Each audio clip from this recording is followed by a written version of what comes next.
Now, what if you could get away with murder? No consequences, no guilt, just one swift act and freedom. Sounds tempting? Well, welcome to the mind of Rodion Raskolnikov, a young man with a dangerous idea.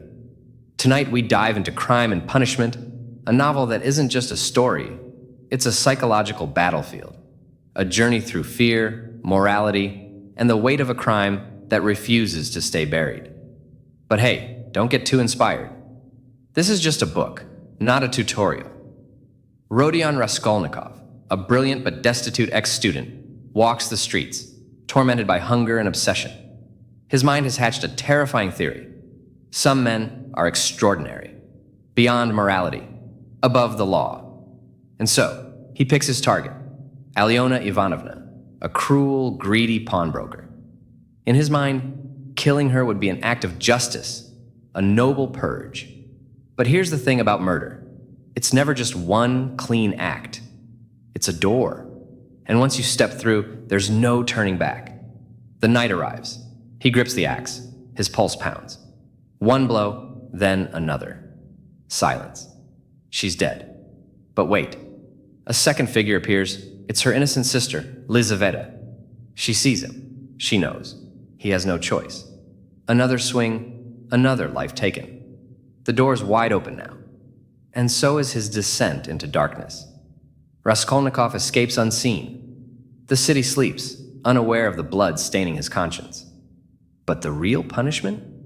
It doesn't come from the law. It comes from his own mind. The walls close in. Every whisper sounds like an accusation. Every glance feels like a noose tightening. He's burning with fever, unraveling into paranoia, guilt, and hallucinations. Enter Porfiry Petrovich, the cunning detective. Unlike others, Porfiry doesn't need evidence. He plays mind games. Cat and mouse. Porfiry's like that one professor who doesn't tell you if you pass the exam, but just stares at you like he knows everything. Slowly, Porfiry chips away at Raskolnikov's psyche. The young man is breaking, torn between confession and defiance. He starts to slip. Enter Sonia, the pure-hearted woman who sees through him. In her eyes, he isn't a monster, just a lost soul drowning in his own crime. She whispers, "Confess." But can he? The net tightens. Raskolnikov's world is collapsing. He makes his choice. He walks to the authorities trembling. I am the murderer. His fate is sealed. 8 years in Siberia, a price paid in isolation and regret. But here's the thing about guilt. It's heavy, but it's also a bridge. And on the other side, redemption. Sonia follows him into exile. Through her love, he begins to heal. The theory of extraordinary men crumbles. He isn't above the law. He isn't beyond morality. He's human. So, was justice served?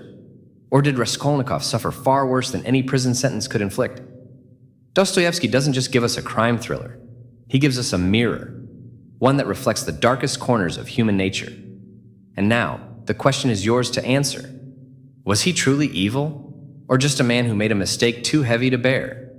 And more importantly, should we be worried if you related to him a little too much?